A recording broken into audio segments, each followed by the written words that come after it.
भगवान नारायण के अनेक रूप हैं। भगवत अवतारों में हम लोग सुनेंगे। श्रीमद् भागवत की कथा भगवत जनों की, भगवत प्राप्त महापुरुषों की कथा है, इसीलिए इसको भागवत कहते हैं। जगत का चिंतन करने से राग और द्वेष बनता है। द्वेष जलन पैदा करता है और राग बंधन पैदा करता है। अपना चिंतन करने से, जीवत्व का, शरीर का चिंतन, अपने अहम का चिंतन करने से अस्मिता पैदा होती है, अहंकार पैदा होता है, वो भी बांधता है। जगत का चिंतन करने से राग द्वेष पैदा होता है, वो हमारा अंतःकरण मलिन करता है। सुख की लालच से अंतःकरण कमजोर होता है और दुख के भय से भी अंतःकरण मलिन होता है।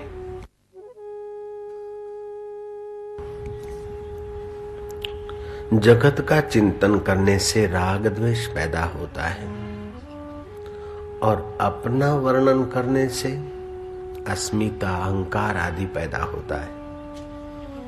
और भगवान का चिंतन करने से राग द्वेष और अहंकार, अस्मिता गल जाती है उस भगवान के पावन पवित्र भगवती स्वभाव में और जीव सुख का, शांति का, माधुर्य का अनुभव करता है। दुनिया में जो कुछ दुख, कलह, संघर्ष, लड़ाइयां होती है, वो जगत को सत्य मानने से, अपने अहम की सुरक्षा करने से। अगर जगत स्वप्न तुल्य लगे और अहम ईश्वर में विलय हो तो सृष्टि स्वर्गमय हो जाए, माधुर्यमय हो जाए, आनंदमय हो जाए। एक उपाय हम सबको जान लेना चाहिए। जब जब दुखों में, मुसीबतों में, विघ्नों में, तनावों में, टेंशनों में और कोई अशांति में हमारा चित्त डूबे, समझो तार चारों तरफ से दुख आ गए, समझो तार चारों तरफ से परेशानी आ गई। हर मनुष्य के जीवन में कभी न कभी ऐसा काल आता है, कभी न कभी ऐसा समय आता है जो न चाहने पर भी वो बेचारा दुखी होता है और शांत होता है, क्रुद्ध होता है। न चाहने पर भी कोई वार, त्योहार, ग्रह, नक्षत्र कुछ प्रभाव होता है कि न चाहने पर भी कलह, संघर्ष, दुख आदि आ जाता है। जब खूब दुखी हो उस समय आप चिंतन करके देखिए, इसकी परीक्षा करके देखिए। जब खूब दुखी हो, भावना करिए कि नारायण नमस्कृत्य है नरम चैव नरोत्तमः। हम उस नारायण को नमस्कार करते हैं। मनुष्यों में सर्वश्रेष्ठ अवतार नर नारायण का है। नरानाम समूहम इति नारम, नर नारी के हृदय में, नर नारी के हृदय समूह में जो दिल की धड़कनें चला रहा है और जो घिंगरूले बाल वाला कृष्ण कन्हैया होकर अवतरित भी हो जाता है। मंद मंद मुस्कान है, घिंगरूले बाल है, नन्हा सा स्वरूप है, मीठी मीठी मुस्कान है, सांवली सूरत है, मोहिनी मूरत है। वाह तू कैसा है। हमारे चित्त में तो दुख है, लेकिन तू हर दुख की परिस्थिति में सदा मुस्कुराता है। वाह वाह तू आनंद कंद है, चैतन्य स्वरूप है। हम भी तुम्हारे अंश हैं, लेकिन भूल बैठे जगत की सत्यता में तेरे आनंद को। प्रभु तेरी जय हो, नारायण तेरी जय हो, नारायण नारायण नारायण। इस प्रकार का भाव करके 1 मिनट के लिए आप अपने दुखद चित्त को, आप अपने अशांत चित्त को शांत कर सकते हैं। अगर 1 मिनट आप दुखद और अशांत चित्त को शांत कर सकते तो 5 मिनट के लिए भी कर सकते हैं। जय राम जी की। अगर 5 मिनट कर सकते तो 15 मिनट भी कर सकते, और 15 मिनट कर सकते तो 15 बार भी कर सकते हैं। आपको कला आ जाएगी। दुख न भगवान ने बनाया है, न दुख किसी आकाश में बैठे हुए देवी देवता ने तुम्हारे लिए बना रखा है।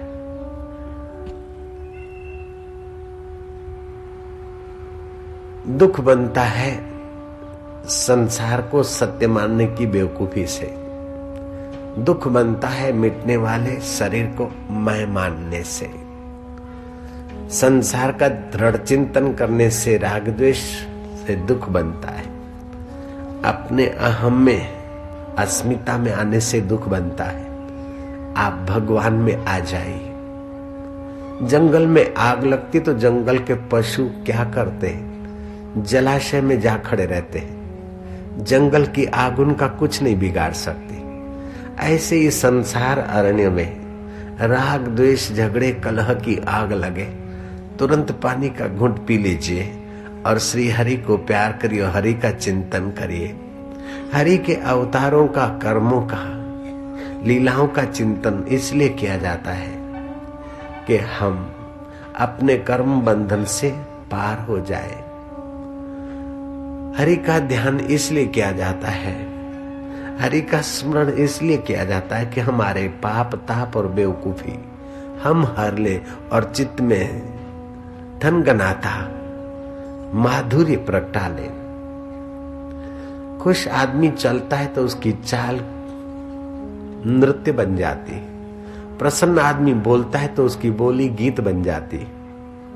तंदुरुस्त आदमी भीम जैसे आदमी को जहर भी देते तो स्वास्थ्य वर्धक हो जाता है, और बीमार आदमी को मिठाई दो तभी भी रोग बना देती।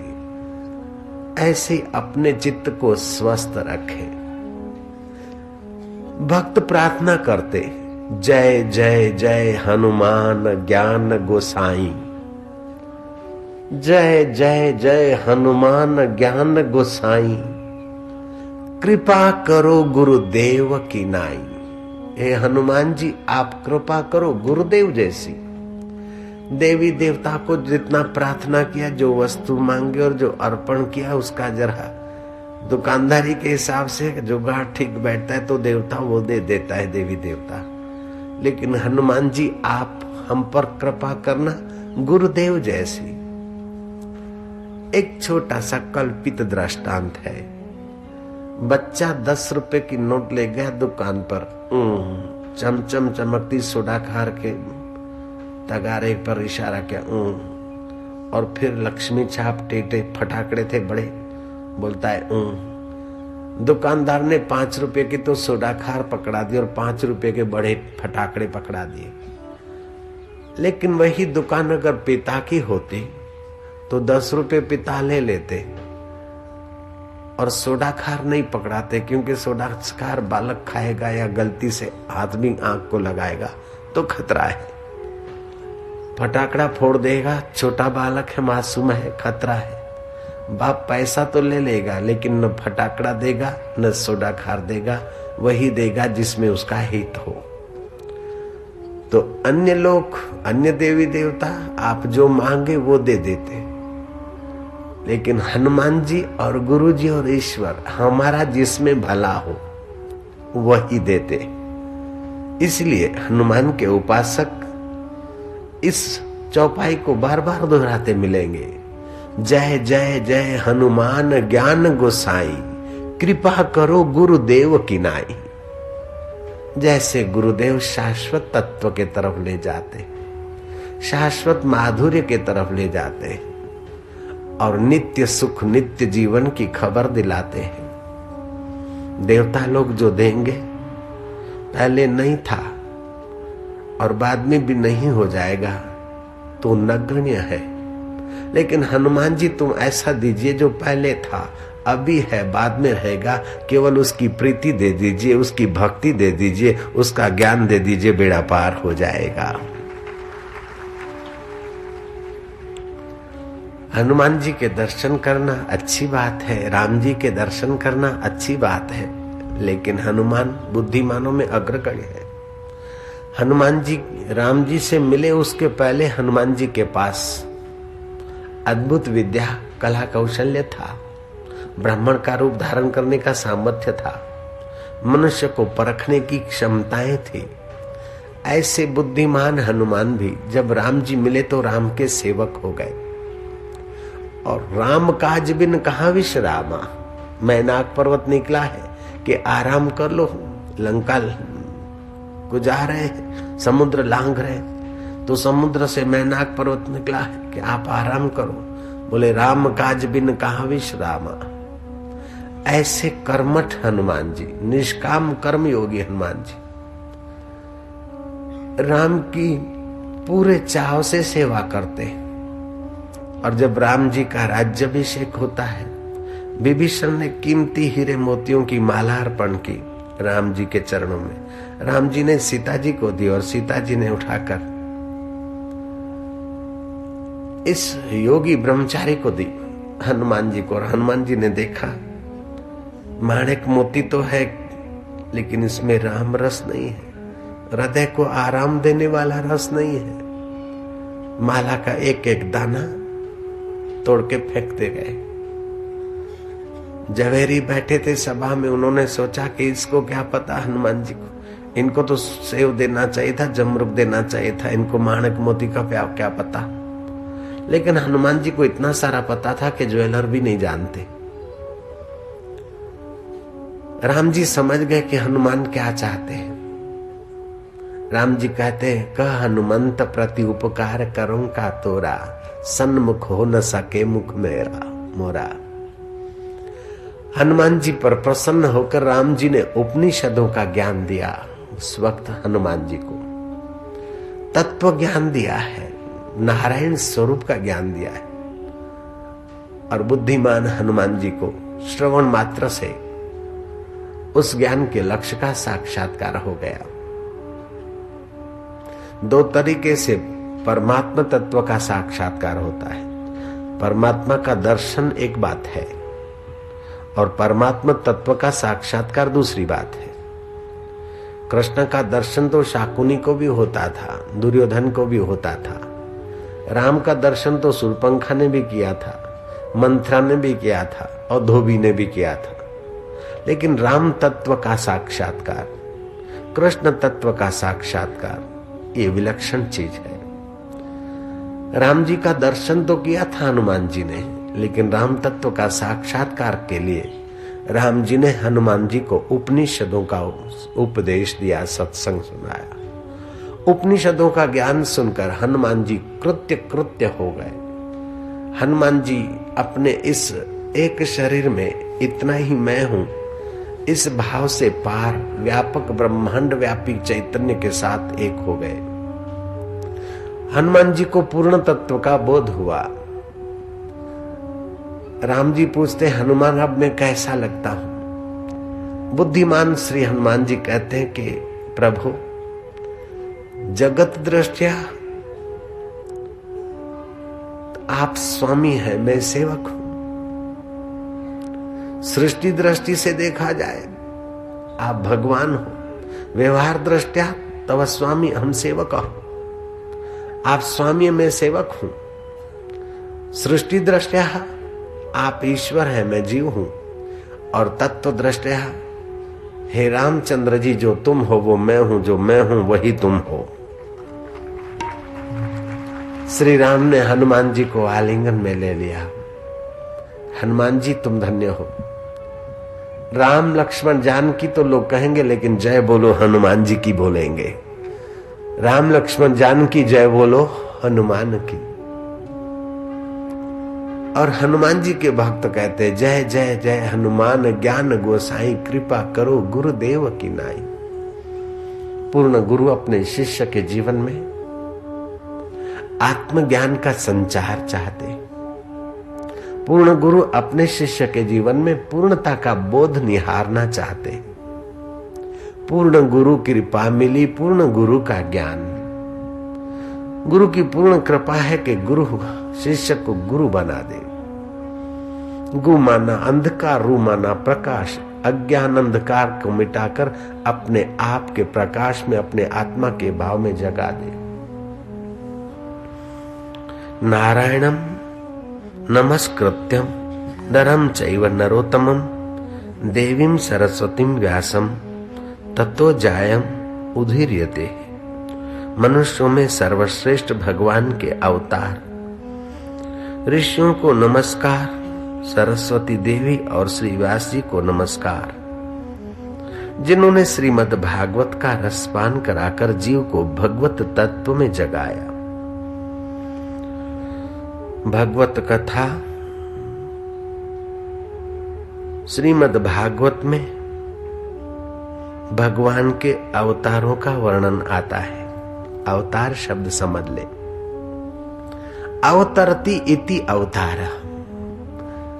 जैसे प्राइम मिनिस्टर अपनी ऑफिस या दिल्ली छोड़कर कलेक्टर ऑफिस में आ जाए और थोड़ी देर के लिए कलेक्टर का कामकाज संभाल ले, अथवा बड़ा सेठ अपना महल या अपनी ऑफिस छोड़कर फैक्ट्री में काम करने वाले लोगों के साथ काम करने, थोड़ी देर के लिए मार्गदर्शन करने के लिए काम करने लग जाए, उसका अवतरण हुआ, ऊपर से थोड़ा नीचे आया। प्राइम मिनिस्टर कलेक्टर की ऑफिस संभाल लेते, इससे उनका प्राइम मिनिस्टर पद संभालने की योग्यता कहीं भाग नहीं जाती। ऐसे ही भगवान जब नरों के बीच नर लीला करने को आते, नरों के बीच नर जैसा व्यवहार करते हैं। कृष्ण कैसा व्यवहार करते हैं? कृष्ण कभी कभार द्वारका से जब आते हैं हस्तिनापुरी, युधिष्ठिर को प्रणाम करते, भीम को प्रणाम करते। युधिष्ठिर और भीम चलते तो श्री कृष्ण पीछे पीछे चलते। भेज दिया संधि दूत का काम सौंप दिया तो संधि दूत होके चल दिए।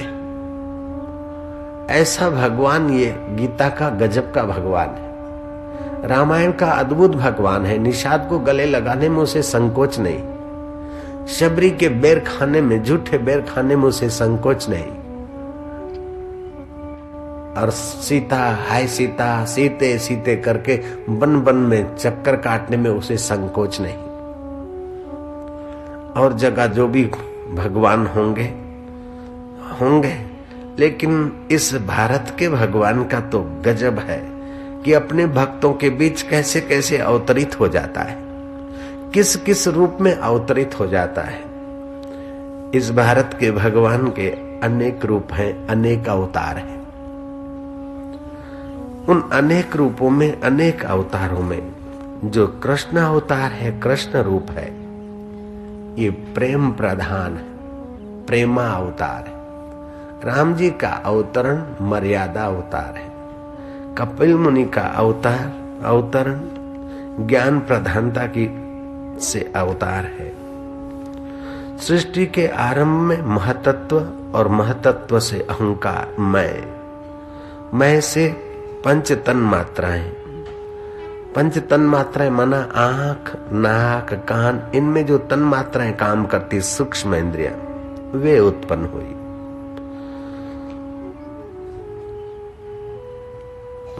एको हम बहुश्याम, मैं एक हूं, एक में से अनेक हो जाऊं। इससे तन्मात्राएं, महतत्व और तन्मात्राएं उत्पन्न हुई, और तन्मात्राओं और महतत्व से भगवान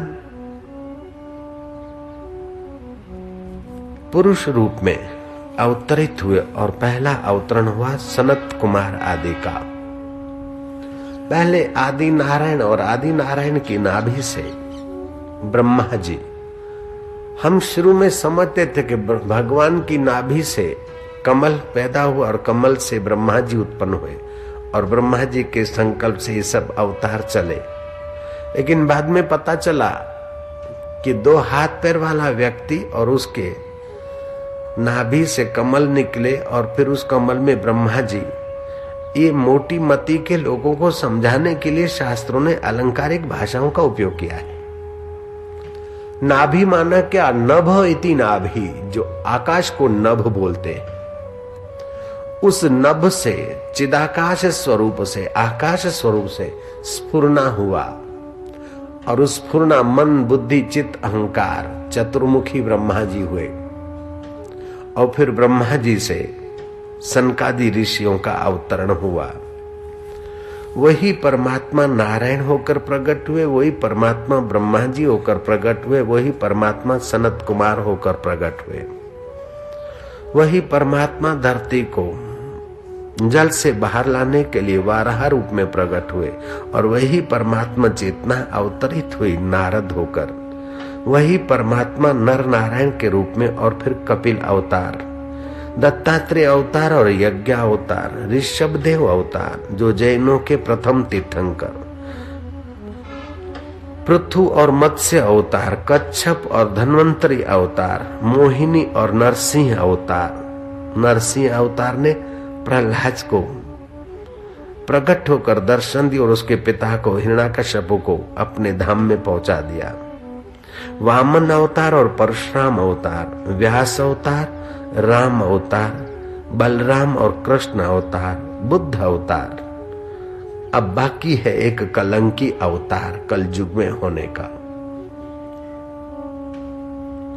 कलंकी अवतार घोड़े पर आएगा और दुर्जनों का संहार करेगा और कलयुग में फिर शांति सुख की स्थापना करेगा। इसमें बुद्धिमान कहते हैं कि घोड़ा हॉर्स पावर बोलते, लाइट के 2 हॉर्स पावर 4 हॉर्स, अर्थात तो विद्युतमय अवतार होगा। उस विद्युतमय तेज पुंज का अवलंबन लेकर कुछ सफाया होगा और बाद में अच्छे सज्जन लोगों की सृष्टि पनपेगी, विकसित होगी। ये अवतार के बावजूद दूसरे भी भगवान के अवतार होते हैं। कला अवतार, आवेश अवतार, प्रवेश अवतार, अंशा अवतार, पूर्ण अवतार। जैसे परशुराम अंशा अवतार है और रामचंद्र जी 12 कला अवतार माने जाते। कृष्ण पूर्ण अवतार, आयुध अवतार, अंतर्यामी अवतार, अर्चना अवतार, प्रेरणा अवतार, साक्षी अवतार। इस प्रकार के भगवान के बहुत सारे अवतार होते। जैसे द्रौपदी को दुशासन बर सभा में नंगा करने के लिए उद्धत हुआ। द्रौपदी ने इधर उधर नजर डाली, देखा कि सब अपने अपने धर्म कर्म के अपने अपने वचन से आबद्ध हो गए। भीष्म जैसे बैठे लेकिन चुप लगाकर, युधिष्ठिर भी चुप मारे बैठे, बंधन में अपने को जकड़ लिया है इन्होंने। अब मेरा कोई नहीं। जब संसार का सहारा छोड़ देता और सच्चे हृदय से संसार के पार को साधक पुकारता है, तो जो संसार से पार है, सरकने वाली वस्तुओं से पार है, वो परमात्मा कभी भी कहीं भी किसी भी रूप में अवतरित हो सकता है। कर्तुम शक्यम अकर्तुम शक्यम अन्यथा कर्तुम शक्यम। महाराज द्रौपदी ने कहा द्वारकाधीश, और द्रौपदी के साड़ियों में भगवान का प्रवेश अवतार अवतरित हुआ। दुशासन खींचता गया साड़ी और द्रौपदी फरकड़ी की नाई फिरती गई, घूमती गई। दुशासन में हाथियों का सबल था। खींचते खींचते खींचते खींचते खींचते खींचते फिर खींचता है, खींचते खींचते फिर खींचता है, खींच खींच के फिर खींचता है। उस नराधम की भुजाएं थक गई, लेकिन साड़ी अवतार भगवान ने प्रवेश अवतार किया। द्रौपदी की साड़ियां खुटी नहीं। आखिर वो बोलता है कि नारी है कि साड़ी है, न नारी है न साड़ी है, तेरा बाप साड़ी में अवतरित हुआ है। कृष्ण कन्हैया लाल की जय। ये भगवान का प्रवेश अवतार है। प्रहलाद को खूब सताता है हिरण्याकश्यप और पूछता कि तेरा भगवान सब में आकाश की नाई व्यापक है, सर्वव्यापक है, सर्वत्र हरि है, तो कहाँ है तेरा बाप? इस थंबे में है। बोले है। तो ये तपे हुए लोहे के थंबे में तेरा भगवान है, तो आलिंगन कर इसको। प्रहलाद आलिंगन करता है और भगवान वहां से थंबे में प्रविष्ट होकर प्रकट हो जाते हैं और नराधम उस हिरण्याकश्यप को उठा लेते गोद में, चौकट पे बैठते। बोल, ये अंदर है कि बाहर? न अंदर न बाहर, न ऊपर न नीचे, बराबर चौकट पे। दिन है कि रात? न दिन है न रात, संध्या है। न अस्त्र से मरू न शस्त्र से मरू, न अंदर मरू न बाहर मरू, न ऊपर मरू न नीचे मरू, न मनुष्य से मरू न दैत्य से मरू। तो भगवान ऐसा अवतार, ऐसे स्वरूप में प्रवेश पैदा कर लिए, ऐसी आकृति में प्रविष्ट हो गए कि उसके सारे जो नियम थे, सारे वरदान सुरक्षित रखते हुए भगवान ने उसका अंत कर दिया। ये भगवान का आवेश अवतार माना जाता है। फिर भगवान का होता है अर्चना अवतार। अर्चना अवतार में भक्त परम स्वतंत्र होता है। भक्त चाहे शालिग्राम को भगवान नारायण मानकर अर्चना करे, चाहे शिवलिंग को लेकर ओम नमः शिवाय करे, चाहे लक्ष्मी नारायण की मूर्ति लेकर अर्चना करे, और जब चाहे जैसा चाहे भक्त भोग लगाए, भगवान उसके भाव के भूखे होते हैं। उसकी अर्चना से, उस भक्त की अर्चना से भगवान संतुष्ट होकर भक्त का हृदय पुष्ट होता है, भक्त का भाव पुष्ट होता है। चाहे गणपति दादा मोरिया करके पूजे, चाहे आयोलाल झूलेलाल करके पूजे, लेकिन सब रूपों में भगवान अपने को जानते हैं, मानते हैं। भक्त की भावना के अनुसार अर्चना अवतार भगवान का होता है। जैसे धन्ना जाट, 3 प्रकार की सृष्टि होती है। एक स्थूल सृष्टि होती है जो इन आंखों से दिखती है, दूसरी दिव्य सृष्टि होती है, वो दिव्य दृष्टि से ही दिखती है, और तीसरी तात्विक सृष्टि होती है, वो तत्ववेता जानते हैं, ब्रह्ममयी सृष्टि। दूसरा होता है भगवान का प्रेरणा अवतार। आप कोई अच्छा काम करते हैं, कार्य करने के पहले आप में पुरुषार्थ होता है, उत्साह होता है, कार्य करते समय पुरुषार्थ होता है, और कार्य के अंत में आपके हृदय में उसका फल होता है। मानो कोई धन्यवाद दे रहा है, आनंद आ रहा है, संतोष हो रहा है। अगर बुरा काम करते और सब लोग वाहवाह भी कर रहे मानो, फिर भी अंतरात्मा डंकता है। जब बुरा काम होता है, और चाहे हमारे इर्द गिर्द के कुछ भी ऐसे अरे गहरे लग्गू भग्गू पिछलग्गू लोग भले वाहवाही कर दे, लेकिन कार्य सच्चा नहीं होता, बढ़िया नहीं होता, तो हमारा अंतरात्मा डंकता है। और कोई लोग निंदा भी करे, हमारी आलोचना भी करे, लेकिन हम सचमुच ईमानदारी से ईश्वर प्रीत्यर्थ काम करते, तो हमारा अंतरात्मा संतुष्ट होता है।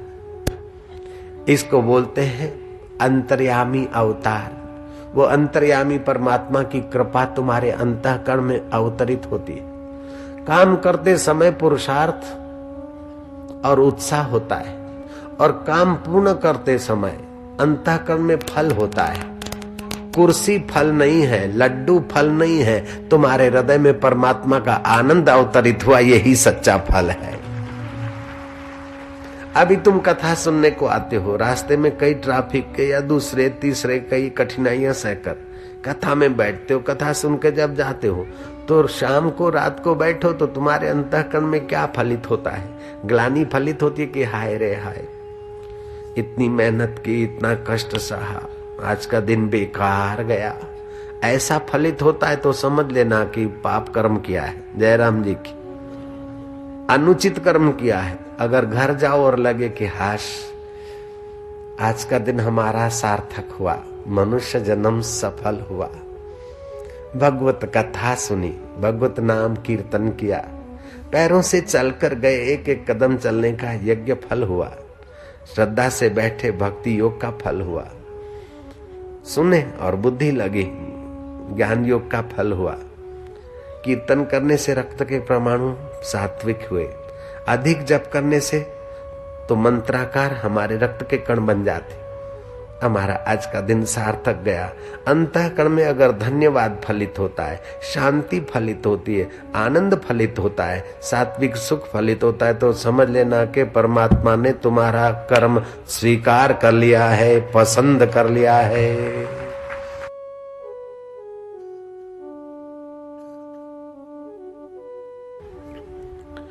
अंतर्यामी अवतार फिर प्रेरणा अवतार भी होता है। आपने कुछ अच्छा काम किया है तो आपको बढ़िया प्रेरणा मिलती है, और आपकी मानसिक शक्तियां, बौद्धिक शक्तियां विकसित होती है।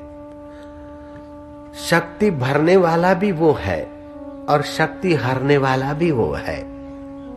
कभी दुष्चरित्र और पाप करते और कोई नहीं देखता, फिर भी हृदय की धड़कनें डर वाली पैदा हो जाती। कोई नहीं देखता फिर भी कोई देख रहा है, कोई धन्यवाद नहीं देता फिर भी कोई दे रहा है, और कोई फटकारता नहीं फिर भी कोई फटकारता है। ये तो सबके अनुभव की बात होगी। ये भगवान का अंतर्यामी अवतार है। हमारे अंतर में वो अंतर्यामी अवतरित होते रहते हैं। इसलिए जो साधना में, भगवान की भक्ति में, ईश्वर के रास्ते आगे बढ़ना चाहते हो, वे अपना एक आध छोटा मोटा कमरा बना लें और उस अंतर्यामी से थोड़ी दिल लगी करे, थोड़ी बातचीत करे। लोग फैमिली रूम तो बनाते, कमर तोड़ कार्यक्रम की रूम तो बनाते, लेकिन दिल जोड़ने की रूम बनाते, उनको धन्यवाद है। ये फैमिली रूम का कचरा तो परदेश की देन है और पूजा रूम की व्यवस्था अपने देश की देन है। मिस्टर आइंस्टाइन से पूछा गया, जमनादास बजाज के जमाई गुजरात के राज्यपाल श्रीमन राजनारायण आइंस्टाइन से मिले और आइंस्टाइन को कहा कि रिसर्च की दुनिया में तुम इतने सुप्रसिद्ध हुए, उसके पीछे क्या रहस्य है, बताइए। आइंस्टाइन हाथ पकड़ के ले गए एक शांत कमरे में, और कुछ नहीं था फर्नीचर वर्नीचर, केवल विद्युत का अनकंडक्ट आसन था, कभी लेट के भी ध्यान कर सके ऐसा। बोले मैं रोज भारतीय सिस्टम से, पतंजलि योग दर्शन के अनुसार मैं रोज ध्यान करता हूं और पिछले 4 साल से हम पति पत्नी एक दूसरे से शारीरिक संबंध नहीं किए हैं, मैंने ब्रह्मचर्य पाला है। तो 4 साल का संयम और भगवान का ध्यान, तीसरा केंद्र जो शौर्य केंद्र है, बुद्धि केंद्र है, विशेष डेवलप हुआ, रिसर्च में लगाया तो आइंस्टाइन प्रसिद्ध हो गया। और संत भगवान को खोजने में लगाते तो उसमें आगे बढ़ जाते और शांति पा लेते और प्रसिद्ध हो जाते। आपके अंदर खजाना है, उस खजाने को काम की नाली में मत नष्ट करो, क्रोध की आग में स्वाह मत करो, मोह की मुसीबत में उसको नष्ट मत करो और अहंकार की आग में मत झोंको। आपके उस खजाने को खजाने दाता ईश्वर की प्रीति में लगाओ तो खजाना आपका चमकेगा और आपके संपर्क में आने वालों का भी पुण्य बढ़ेगा, कल्याण होगा। भगवान का अर्चना अवतार, प्रेरणा अवतार, अंतर्यामी अवतार इस युग में बड़ा आसानी से आपके अंतःकरण में हो सकता है। पूजा का रूम बनाओ, उसमें कभी कभार ताजे फूल रखो। आप शॉर्ट नाम उच्चारण करते, जैसे राम राम अथवा ओम ओम अथवा हरि हरि, इससे पाप नाश होते हैं। हरि ओम, इस प्रकार के जप से ऐश्वर्य की प्राप्ति होती है और लंबा करने से परमात्मा शांति की प्राप्ति होती है। जब तो वही का वही, लेकिन जब करने की रिधम अलग होने से परिणाम उसके अलग अलग ऊंचे आते हैं। जैसे पानी तो वही का वही, सुबह सूर्योदय के पहले आप उठ जाओ और पानी पी लो तो उषा पान बहुत फायदा होता है। पानी पड़ने की बीमारी, सपनदोष की बीमारी, पेट की बीमारियां खाली सुबह उषा पान करने से दूर हो जाती।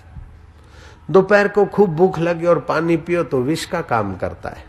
और आपने भोजन किया, 1-2 घंटा बीत गया लेकिन भोजन पच नहीं रहा है, अजीर्ण हो गया, तो पानी पियो तो औषध का काम करता है। अजीर्ण में पानी औषध हो जाता है, खूब भूख में पानी विष हो जाता है और अमृत वेला पिया पानी अमृत हो जाता है। जब पानी पीने का ढंग अलग बदलने से तो परिणाम अलग होता है। ऐसे ही भगवान का चिंतन करने से, भगवान का स्मरण करने से भगवान की वह सत्ता, स्फूर्ति, चेतना और ताजगी आपके अंतःकरण में आती है। तो पूजा का रूम छोटा मोटा ही सही, लेकिन बना लेना चाहिए। भगवान गुरु जिसको भी मानते, एक टक देखते गए 5 मिनट तक एक टक देखते गए, एक टक देखते गए। फिर जप करते करते भगवान से कभी कोई शास्त्र पढ़े, जो अच्छा लगा तो फिर आगे पन्ना न उथलाओ, जो अच्छा लगा, बढ़िया लगा उसमें थोड़ा डूब जाओ। फिर मन इधर उधर जाए, फिर थोड़ा पढ़ो, फिर उसमें डूब जाओ। कभी कभार भगवान को कह दो कि मेरा मन नहीं लगता नाथ, अब तुम ही जानो, मैं तो बैठा हूं। लोग सोचते हैं कि हमारा मन लगे तो बैठे ने, बाबा मन नहीं लगता। ये तो बुद्धू हलवाई जैसी बात है। बुद्धू हलवाई तैरना सीखने को गए स्विमिंग पूल में, मास्टर ने दिया धक्का पानी में, आओ भाई। जो पानी में गया तो उसके नाक में, मुंह में, कान में इधर उधर पानी हुआ, एक आध छींक आई। बुद्धू हलवाई बाहर निकला, हाथ में पानी लिया, कसम खाई कि जब तक बराबर तैरना नहीं सीखा तब तक पानी में कभी कदम नहीं रखूंगा, अगर रखा तो 2 बाप का। तैरना बराबर नहीं सीखा तब तक पानी में पैर नहीं रखेगा, तो क्या बिस्तर पे तैरना सीखेगा भांजे? या नेशनल हाईवे पे तैरना सीखेगा? अरे तैरना नहीं जानता तभी भी पानी में आना पड़ेगा तैरने के लिए, और तैरना जानता है तभी भी तैरने के लिए पानी में आना पड़ेगा। मन नहीं लगता है तभी भी भगवान को, अंतर्यामी को प्रार्थना करके मन लगाने के लिए ही तुम बैठ। नहीं तो यूं समझो, कॉन्ट्रैक्टर के पास मजदूर का मन नहीं लगता फिर भी सांझ पड़ते उसको मजदूरी मिलती है। ऑफिस में साहब का मन नहीं लगता फिर भी उसकी हाजिरी लिखी जाती है। ऐसे ही तुम्हारा मन पूजा रूम में भजन में न भी लगे तब भी तुम बैठे रहो। तो जब कॉन्ट्रैक्टर देता है और मानवीय सरकार देती है तो वो तो शहंशाह सरकार है, तुम्हारा टाइम तो गिना जाएगा। अभी तुम कथा में बैठे हो, मन लगता है तो आनंद आएगा, ज्ञान पच जाएगा। नहीं भी लगता है तभी भी वातावरण का वाइब्रेशन तो मिलेगा। और इतना समय तुम हरि कथा में बैठे हो, ये तो तुम्हारा गिनती हो जाएगा। एक सूरदास जा रहे थे लट्ठी टेकते टेकते, और बहरे भी थे। किसी ने उनके कान के आगे जोर से पूछा कि कहाँ जा रहे हो? बोले वो कथा में। अरे बोले तो सुनते तो नहीं हो, कथा सुन सकते? बोले नहीं। तो बाबा जी के दर्शन करोगे? कैसे करोगे सूरदास? बोले दर्शन तो आंखें नहीं तो क्या दर्शन करूंगा, तो फिर कथा में क्यों जाते हो? बोले मैं तो देखता नहीं सुनता नहीं, लेकिन वो तो देखता है कि मेरी कथा में जा रहा है। और कई लोग सुनेंगे और देखेंगे, उनके बीच बैठूंगा तो कुछ तो उनके पुण्य, उनके वाइब्रेशन, उनके आंदोलन मिलेंगे। घर में बैठूंगा तो संसार का राग द्वेष घुसेगा, और कथा में बैठूंगा तो भले सुनूंगा नहीं देखूंगा नहीं फिर भी आध्यात्मिक आंदोलन तो घुसेंगे। मेरे को घाटा क्या है? नारायण हरि नारायण हरि। तो इस सूरदास के अंदर का जो ज्ञान है ये भगवान की प्रेरणा का ज्ञान है। जय राम जी की। तो भगवान का प्रेरणा अवतार, अंतर्यामी अवतार, मोहिनी अवतार, इस प्रकार के भगवान के अवतार होते हैं। इन अवतारों में भी दो विभाग कर ले। एक होते हैं नित्य अवतार, दूसरे होते हैं नैमित्तिक अवतार। जैसे कंस का निमित्त, प्रहलाद का निमित्त, रावण का निमित्त लेकर जो भगवान का चैतन्य अवतरित हुआ राम अवतार, कृष्ण अवतार में, उसको नैमित्तिक अवतार बोलते। और कभी ज्ञानेश्वर आए तो कभी एकनाथ आए, कभी तुकाराम आए तो कहीं समर्थ रामदास किस इलाके में आए, कहीं लीलाशाह बापू आए तो कहीं रमण महर्षि आए, कभी कहीं मीरा के अंतःकरण में अवतरित हुए तो कभी बुद्ध और कबीर और महावीर के अंतःकरण में अवतरित हुए, तो कभी कबीर होकर आए, कभी रामानुजाचार्य होकर आए, तो कभी वल्लभ होकर आए। तो ये संतों के रूप में जो भगवान अवतरित होते रहते हैं उनको नित्य अवतार बोलते हैं। और किसी बड़े निमित्त को लेकर जब अवतरित होते हैं उसको नैमित्तिक अवतार बोलते हैं। इन अवतारों के बीच जब आम जनता आती है तो उनको तसल्ली होती है कि कुछ है तो जरूर। नास्तिक आस्तिक होने लगते हैं और आस्तिकों को शांति मिलने लगती है, और शांत मुक्त बंधन होने लगते हैं, और मुक्त बंधन दूसरों को मुक्ति दिलाने के दैवी कार्य में लग जाते हैं। ये भगवान के अवतारों का परिचय थोड़ा संक्षेप में कह दिया। श्रीमद् भागवत में भगवान के अवतारों का वर्णन आता है। महात्मा अकर्ता के कर्म और अजन्मा के जन्मों का वर्णन इसलिए करते हैं।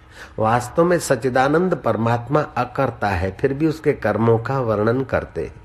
वास्तविक में भगवान अजन्मा है, फिर भी उसके जन्मों का वर्णन करते हैं, ताकि हम जन्म और कर्म के बंधन से मुक्त हो जाए।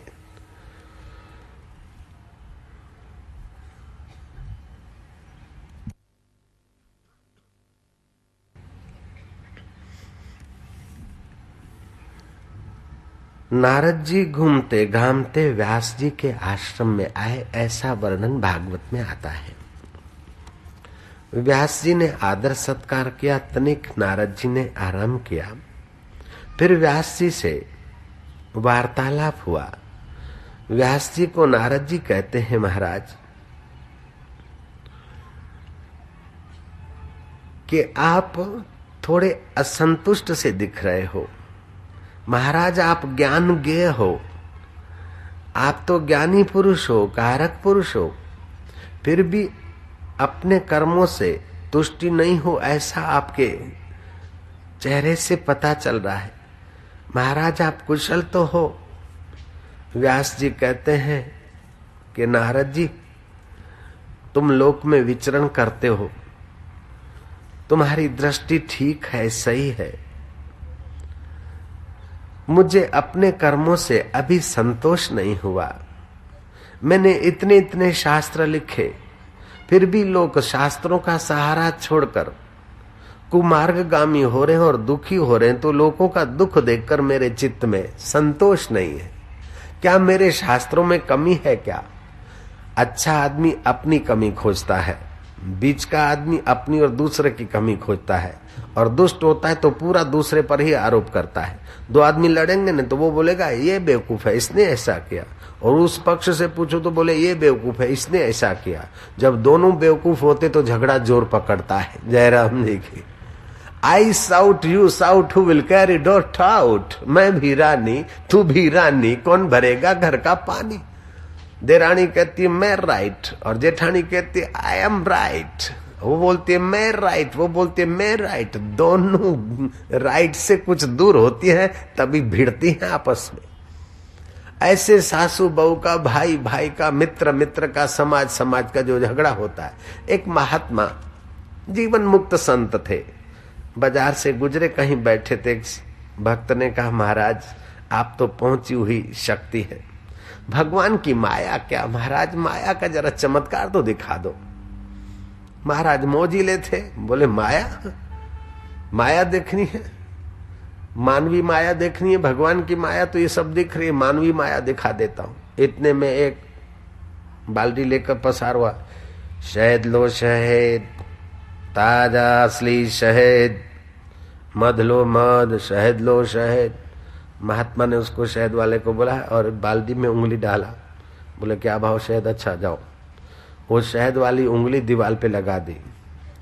कीड़े मकोड़े मक्खियां इकट्ठी हो गई। उन मक्खियां कीड़ी मकोड़ों को देखकर छिपकली आई। छिपकली को देखकर कुत्ता उधर झपटने लगा। तो जिसका दुकान था उसने कुत्ते को मार दिया डंडा। तो पड़ोसी का कुत्ता था, उसने कहा तेरे बाप को क्यों मारा? उसने बोला तेरा बाप है। वो तेरा बाप। दोनों ने एक दूसरे के कॉलर पकड़े, धमाधमी। 4-5 आदमी उसके आए, 5 उसके आए, फिर 25 उसकी टोली में, 25 उसकी टोली में, दे धमाधम।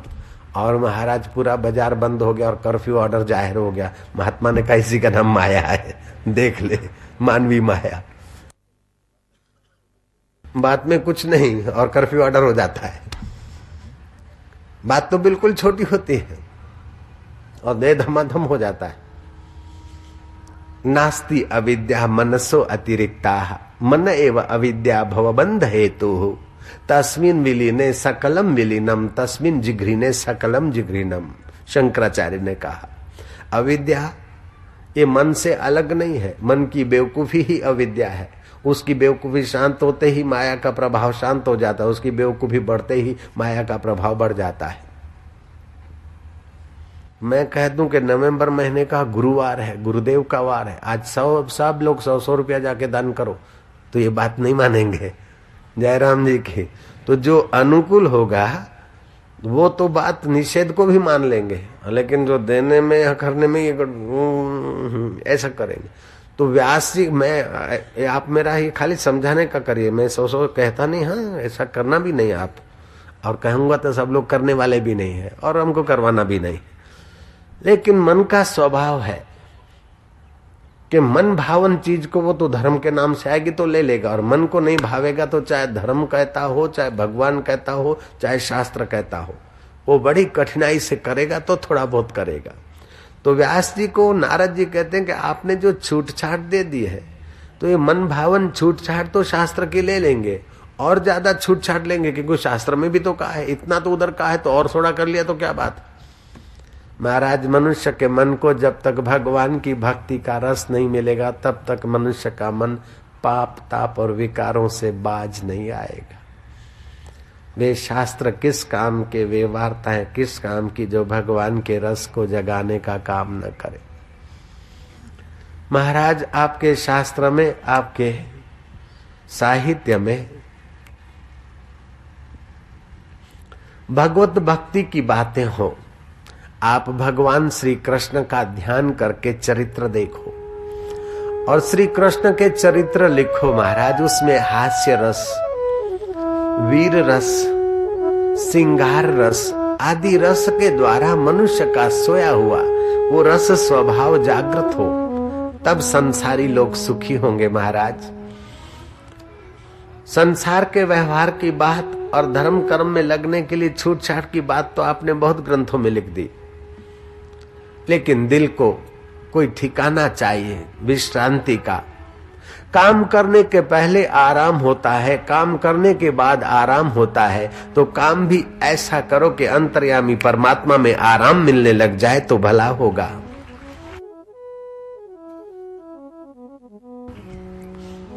चित्त की विश्रांति से सामर्थ्य पैदा होता है। तो आप पूजा के रूम में भगवान के सामने बैठिए, और जो लोग समझते पूजा करना या ध्यान करना कोई मेहनत मजूरी है, वो लोग गलती करते। पूजा में ध्यान में बैठो तो प्रसन्न होकर बैठो। गोरखनाथ ने ठीक कहा है, हसीबो खेलीबो धरीबो ध्यान, अहरनिश कथिबो ब्रह्म ज्ञान, खावे पीवे न करे मन भंगा, कहे नाथ में तिसके संगा। आजकल तो कोई बैठते न पूजा में ध्यान में तो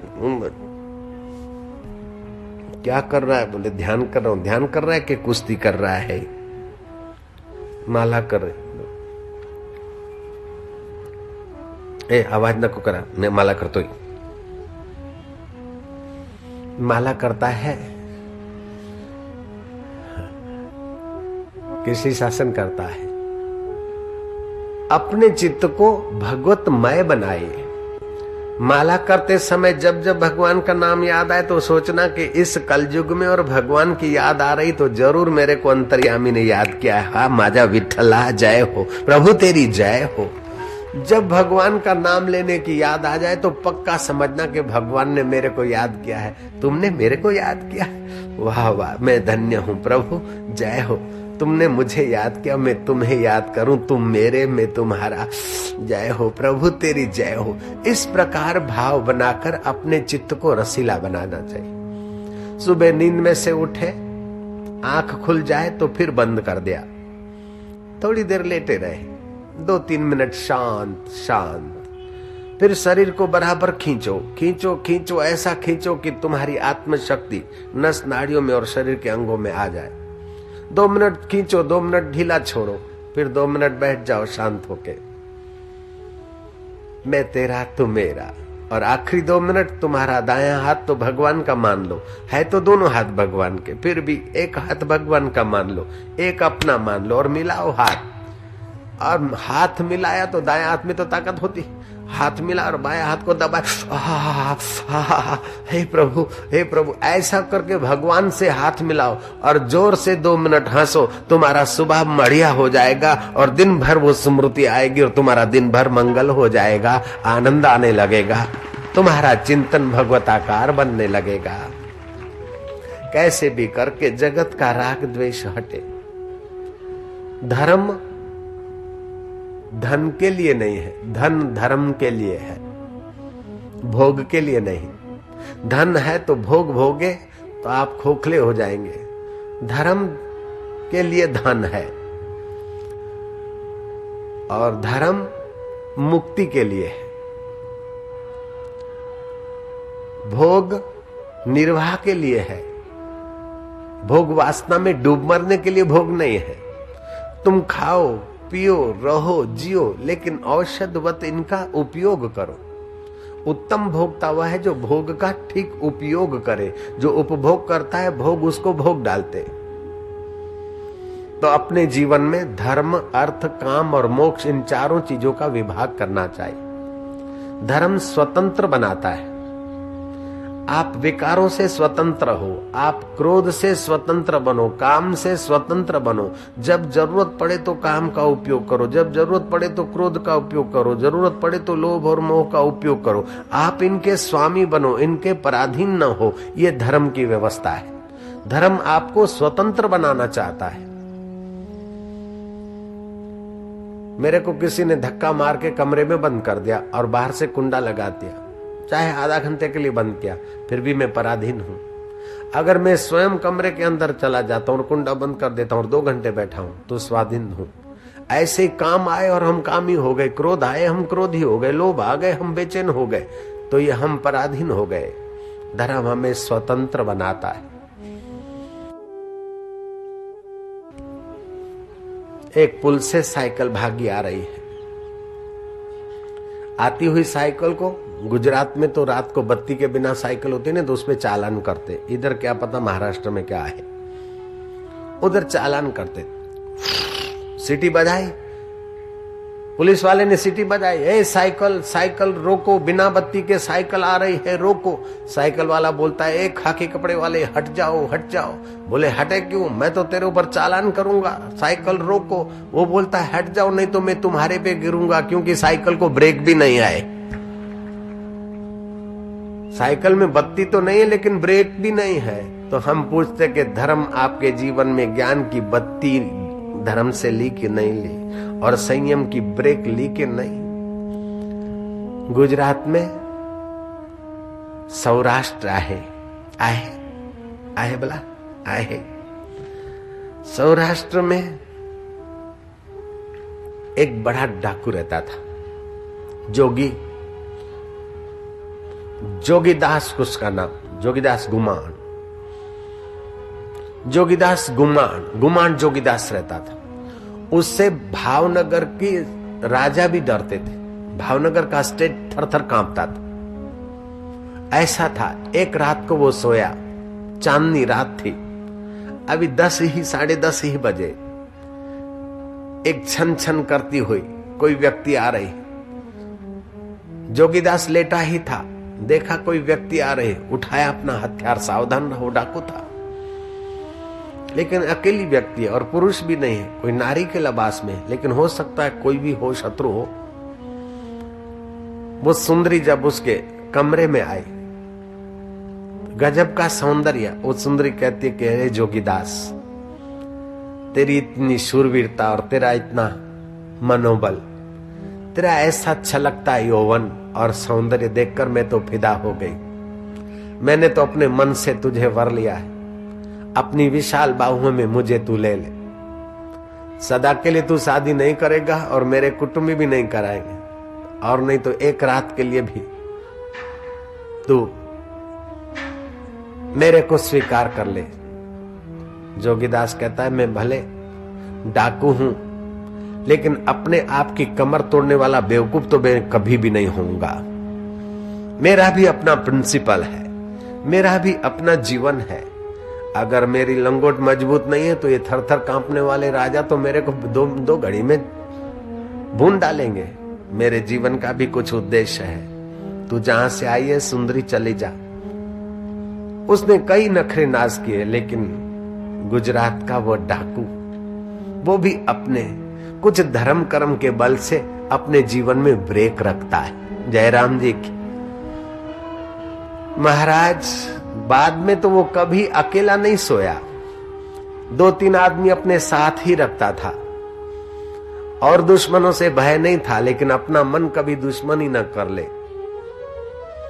एक बार वो कहीं जा रहा था, प्रभात को दूर दूर खेतों में नजर फैली, सूर्योदय उदय होने की तैयारी, और एक सुंदरी, एक ललना हसिया से घाट काटी जा रही और प्रभाते गाए जा रही। उसका तो मन काम में था। जोगीदास ने देखा कि ये चारों तरफ कोई पुरुष नहीं, और 16-18 साल की युवती और किसान की तंदुरुस्त युवती, सुंदर सुंदरी, और इतना एकांत में काम करने प्रभात को आ गई, सूर्योदय भी नहीं हुआ। घोड़े की लगाम मोड़ी, टाप टाप तबड़ाक तबड़ाक तबड़ाक तबड़ाक तबड़ाक। घोड़े की तबड़ाक सुनकर भी उस ललना ने, उस किसान की बच्ची ने आंख उठाकर देखा नहीं, वो इतनी मशगूल थी प्रभातिया गाने में और काम करने में। गुमान सिंह ने, जोगीदास ने घोड़ा खड़ा किया, आवाज दिया, इस जंगल में तू अकेली खेत में काम करती, तुझे डर नहीं लगता है छोरी? छोरी ने अपना हसिया संभालते हुए, कड़क आंख दिखाते हुए बोला, डर? किस बात का डर? मैं क्यों डरूंगी? बोले तू लड़की है और अभी सूरज उगा नहीं है और खेत में आ गई, कोई तेरी इज्जत लूटे तो तू क्या करेगी? बोले घोड़े सवार, जब तक मेरा भैया जोगीदास जीवित है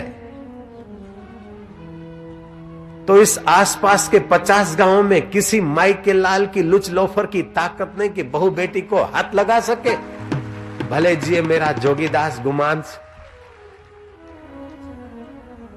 उस बच्ची को पता नहीं था कि यही जोगीदास है। जोगीदास की आंखों में पानी आ गया। भले मैं डकैती तो करता हूं लेकिन धर्म के 2 शब्द मेरे जीवन को कितना उज्जवल कर रहे हैं। और जोगीदास को पता भी नहीं होगा कि सांबाजी नगर में हरि कथा के बीच बीच उस डाकू की कथा भी आदर से कही जाएगी। ये धर्म आदमी को आदरणीय बना देता है, धर्म आदमी को शाश्वत बना देता है।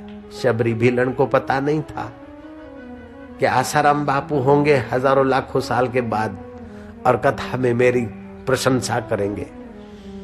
धर्म आदमी को शाश्वत सुख, शाश्वत कीर्ति और शाश्वत तत्व से मिला देता है। नारद जी कहते हैं कि व्यास जी, यही धर्म है कि मन संयत हो, यही धर्म है कि मन भगवान में लगे। महाराज, मन अगर भगवान में नहीं लगा तो चाहे कितनी भी छूट छाट दे दो और कितनी भी सुविधाएं दे दो, फिर भी जीव दुखी रहता है।